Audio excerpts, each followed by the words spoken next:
Nandito po tayo ngayon sa Pilcoa sa Quezon City kung saan magtitipon-tipon ang mga miyembro ng mga transport groups na magsasagwa po ng transport strike ngayong araw nito. Kabilang po dyan ang grupong Piston at pati na ang grupong Manibela. Itong mga grupong ito ay patuloy pong nananawagan sa gobyerno na gumawa ng aksyon para maibsan ang kanilang mahirap na sitwasyon. Bunsod pa rin ho ng patuloy na pagtaas sa presyo ng mga produktong petrolyo. At doon ho sa kanilang aksyon ay naghain ho sila sa LTFRB ng 10 pisong taas sa pamasahe. At kung sakaling maaaprobahan po ito ay magiging 23 pesos na ang minimum na pasahe sa jeepney. Ngayong araw din po ito ay nakatakda ang rollback o ipapatupad ang rollback sa mga produktong petrolyo. 25 pesos po ang mababawa sa presyo ng diesel, 3 pesos and 41 centavos sa litro ng gasolina at 2 pesos naman sa kada litro ng kerosene. Alamin natin dito sa ilan natin mga kapusong driver dito kung paano ba makakatulong itong kanilang mga kilos protesta o tigil pasada para maibsan yung kanilang sitwasyon. Kasama natin si Ginoong Renato Canons ng grupong Manibela. Mang Renato, kayo, titigil pasada ho kayo ngayon hanggang sa April 23. Tama po ba yun? Po ma'am, kami po naman ang pinaglalaban po namin sa tigil pasada po namin ay may baba lang po yung diesel sa balik po sa presyo na 55. Hindi po kami naghahangad po ng taas pasahe. Okay. Kasi po kawawa din po yung mga mananakay. Yun lang po yung amin. So, hindi ayun iniharap na 10 pisong taas pasahe, hindi ho sa inyo yun? Hindi po ako doon po sa Hindi kayo sang-ayon pagtataas. doon. Kasi po, ang maapektuhan po nun yung mga mananakay po natin, taong bayan. So kung sakali babalik ko sa 55 pesos per liter ang presyo ng diesel, okay na po kayo doon? Ay wala na pong protestang magaganap po. Okay. Yan, Sa yan ngayon po yung mga halimbawa ngayong araw na ito 25 pesos po ang ibababa sa diesel, hindi pa rin po sapat yon. Hindi, ito pa rin po yung sinasabing pagbaba. Ito pa rin po sana sa mga gasolina na sinasabi nila bababa ng 25, pagdating sa gasolina hindi naman po natutupad. May mga ganun ho ba? Meron po. Kunwari sinasabi sa balita 25 pero sa mga gasoline station hindi po. Kaunti lang po ang ibinababa. Ganun ho Opo. ba? O ba, kailangan malaman ho natin yan. Thank you mga Renato ha. Thank you po. Samantala naman, makakasama natin si Ginoong Christian Abante. Sir, abante kayo dito ng konti. Ayan. So, ang inyong tigil pasada ay hanggang sa April 23. Ano ho ba ang adhikain nyo, layunin nyo doon sa 3 araw na tigil pasada? Ang layunin po namin dito, unang-una po talaga ay mapababa ang presyo ng petrolyo. Yun po ang ipinaglalaban namin. Opo. At paano ho yan? Hindi ba kayo parang nawawalan din ho kayo ng kita, pero Nawawalan po kami ng kita dahil hindi po kami nakakabiyahe. Pero sakripisyo lang po para po sa pagbaba ng presyo ng petrolyo para mapakinggan tayo ng Aba, gobyerno. dito yung unang pagkakataon na mayroon kayong tigil pasada. Ano ang magpapatigil sa grupong Manibela? Magpapatigil sa inyo na magkaroon ng mga protesta? Ano ang aksyon ang dapat gawin ng gobyerno para hindi na kayo magprotesta? Pag umaksyon po ang gobyerno at naibigay yung karapat-dapat para sa aming mga jeepney driver at lalo na sa mga commuter, kung mapababa ang presyo ng petrolyo. Magkano po yung gusto nyo ibaba? Yung maibalik lang po sa dati ng 55 pesos po. Okay, yun lang po. Ayun lang po. Tigil pasada. Hindi na kayo titigil Hindi na pasada. po. Dahil okay na po kami doon. Okay, Babalik na po 55 sa dati ang pesos kita per namin. liter. Bukod doon, wala na hong iba pang hiling? Wala na po. Okay, Yun lang maraming salamat. Ayan. Samantala, ito naman, alamin pa rin natin sa ilan natin. Sir, ikaw. Sir, halika po. Tita, sino manong? Kayo po ba, hindi ba kayo nawawalan din ng kita pag wala ho kayong biyahe? Wala po. Pag walang biyahe, wala pong kita. Paano po yun? Paano ho yung pangangailangan nyo? Sinasakri po siya nga namin. Ang aming kahilingan nga po. Kaya kami nakikisama sa para po maibaba yung Dahil po kung magtataas naman po kami ng pamasahe, di kawawa naman po yung mga commuter. So hindi kayo Yung sang-ayon mahihirap. doon na itaas ang pamasahe? Ang amin pong ibalik sa dati. Ang Apo. presyo ng ibaba. Okay, nako, yan po yung ating mga kapusong jeepney driver. Nasabi nga ho nila kapag ho sila ay nagtitigil pasada, nawawalan din naman sila ng kita. Kaya lang, kailangan nilang ilahad yung kanilang panawagan sa gobyerno, no? At yun nga ho, sinasabi nila si Christian at saka itong isa nating nakausap, ibalik lang sa 55 pesos per liter at titigil na ho sila sa pagpoprotesta. Okay na sila doon, ibalik sa 55 pesos. Wala na ho silang hihilingin. Samantala, yung nakikita ho natin, ito may mga stranded na ho tayo, mga pasahero dahil alas 6 na ho ng umaga. Marami na hong papasok sa kanilang mga tanggapan. Ayan, nakikita ho natin yan, may mga stranded na mga pasahero at naghihintay ng kanilang mga masasakyan papunta sa kanilang mga pinapasukan. Pero dahil nga po tumigil sa pagbiyahe ang ilang miyembro ng Manibela, nagtipon-tipon lamang ho sila dito sa Pilcoa para sa kanilang 3 araw na tigil pasada. Nakikita ho natin sa mga oras na marami ho tayong mga kababayan na naghihintay ng kanilang mga masasakyan. So nakakalat din naman ho dito yung mga tauhan ng MMDA para matiyak na magiging maayos pa rin po ang lagay ng traffic. May mga tauhan din po tayo ng pulisya para matiyak na magiging tahimik at payapa ang sitwasyon dito sa kabila po ng tigil pasada ng grupong Manibela at ng grupong Piston. Mamaya, tabayan na po natin ang panayam natin sa National President ng Piston. Mula po rito sa Pilcoa, balik po tayo sa studio.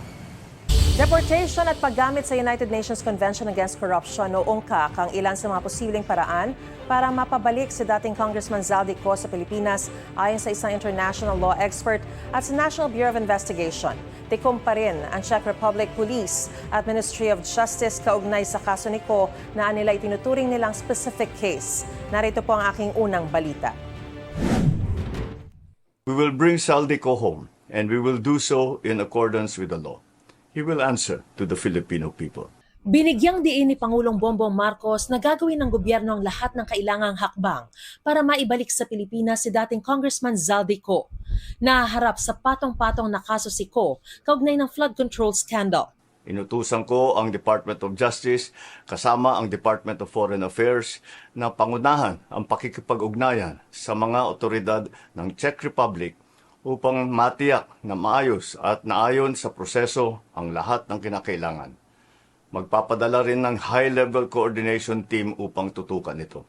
Nasa kustodiya ng mga otoridad sa Czech si Ko matapos daw niyang magtangkang lumabas sa Czech Republic. Pero kulang ang kanyang travel papers kaya di pinatawid sa German border at pinabalik. Hanggang ngayon matipid ang impormasyon kaugnay sa kanyang pagkakahuli maliban sa nabanggit ng Pangulo. Tikom din ang bibig ng karamihan sa mga opisyal ng Foreign Affairs Department at maging ng mga kawani ng Embahada ng Pilipinas sa Czech Republic. Sa ngayon, hindi pa malinaw kung kailan target maibalik sa bansa si Ko. Ang ganitong mga proseso ay may sinusunod na mga legal na hakbang sa pagitan ng mga bansa, kaya't nangangailangan na sapat na panahon upang maisagawa ng tama. Gaano nga ba kahirap itong gawin, gayong wala namang extradition treaty ang Pilipinas sa Czech Republic?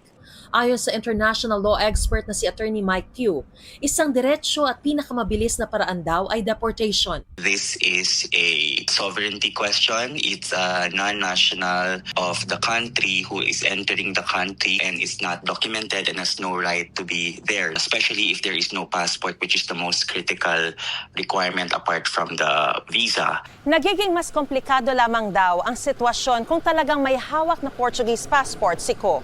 It will be complicated if Portugal will intervene because it has a right to protect its national. May dalawa siyang pwedeng i-argue na malaki. Yung una is violation of his private life, Article 8 ng European Convention. Bukod pa ito sa kung ano man ng nasa Portuguese Constitution. The other thing is, pwede niyang i-argue yung hindi siya pwedeng i-deport kung ang pupuntahan niya na bansa ay iper-persecute siya or may torture na mangyayari. Sabi ni Attorney Tiu, mahirap daw gamitin ang political asylum bilang depensa. Hirap din yun kasi kailangan yun political persecution. Hindi naman ito persecution kasi may mga kaso siya. So, pinoprosecute siya but hindi siya pinapersecute for his political opinion. He has to be persecuted for his political opinion. Wala naman siyang political opinion. Ang isa pang paraan para mapauwi sa bansa si Ko ay sa pamamagitan ng mutual legal assistance at diplomasya sa paglutas ng issue. Ayon kay Tiu, karaniwang nagkakaisa ang mga bansa dahil sa prinsipyo ng pagkakapantay-pantay ng mga estado sa international law. Hindi rin daw itinuturing na malaking hadlang ang medical reason kung may kakayahan namang tugunan nito sa Pilipinas. Pinalutang din ng National Bureau of Investigation o NBI ang posibleng paggamit ng UN Convention Against Corruption o UNCAC para mapabalik sa bansa si Ko. Kapwa signatory sa UNCAC ang Pilipinas at Czech Republic. Czech Republic and the Philippines is both signatory. So we have mutual responsibility on this matter. Posible rin daw ito ayon kay Tiu. Nakasaad dito na magtutulungan ang mga estado sa mga investigasyon at proceedings na may kinalaman sa korupsyon. Ito ang unang balita. Mariz Umali, GMA News. Parehong tumaas ang trust ratings ni na Pangulong Bongbong Marcos at Vice President Sara Duterte batay sa tugon ng masa survey ng Octa Research. 54% ang nagsabi na nagtitiwala sila sa Pangulo nitong Marso, mas mataas kumpara sa 48% noong Disyembre. Ang bise naman meron trust rating na 55%, bagyang tumaas kaysa sa 53% noong Disyembre. Sa performance ratings, 55% ang nagsabing nasisiyahan sila sa pagganap ng Pangulo sa kanyang mga tungkulin. Tumaas mula sa 51% noong Disyembre. Mula naman sa 54% noong Disyembre, bumaba sa 50% ang nagsabing nasisiyahan sila sa pagganap ng Vice Presidente sa kanyang tungkulin. Walang nagpakomisyon sa naturang survey na sinagutan ng 1,200 Pilipino sa pamamagitan ng face-to-face interviews. May margin of error ito na plus-minus 3%. Wala pang pahayag ang Malacanang at ang OVP kaugnay sa resulta ng survey. Ginawa po ang survey nitong March 19 hanggang 25. Sa panahong yan, ramdam ang epekto ng gyera sa Middle East sa presyo ng langis at iba pang bilihin. Naharap din sa impeachment complaint si Vice President Sara Duterte. Kinagigiliwan online ay isang tsuper na kasama ang kanyang fur baby sa pamamasada sa Imus, Cavite. Literal na barker ang umeksena kasi ng fur baby na si Apple nasa front seat at kwento ni News Cooper John Patrick Cabelleza. Biglang tumalon papasok sa jeep si Apple na parang hinintay na makarating ang kanyang fur parent. Biyaheng Binakayan papuntang Imus Palengke ang ruta nila. Kwento ng anak ng jeepney driver sa GMA News, malapit talaga kay Apple ang kanyang tatay na nakasama rin niya sa dating tinutuluyang terminal. Kinatuwa naman ng netizens, pati ng mga pasahero sa jeep ang eksenang yan.